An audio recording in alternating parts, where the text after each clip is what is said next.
Nagpahayag ng pagtutol si dating Pangulong Rodrigo Duterte sa Charter Change, Cha-Cha, sa Pilipinas.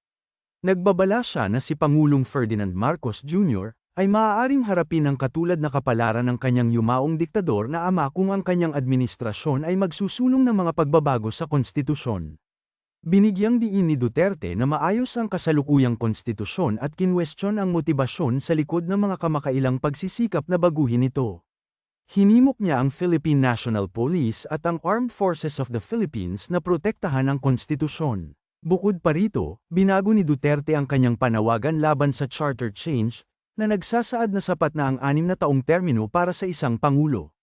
Malinaw ang kanyang paninindigan, bukas sa Charter Change ngunit mahigpit na laban sa mga susog na nakikinabang sa kasalukuyang pangulo. Ang patuloy na hidwaan sa pagitan ng pamilya at mga kaalyado ni Duterte at ng Administrasyong Marcos ay lumaki sa gitna ng napaulat na pagsisikap na baguhin ang konstitusyon sa pamamagitan ng People's Initiative.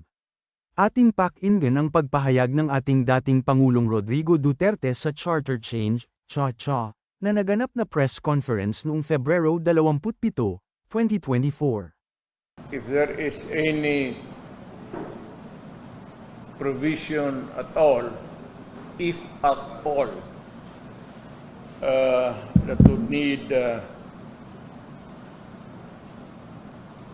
change or correction somewhere in the charter, let us all cooperate and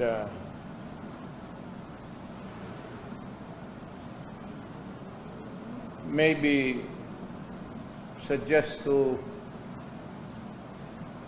whoever is control, perhaps there, what would be the changes that would redound to the benefit of this country. I hope that it will remain that way.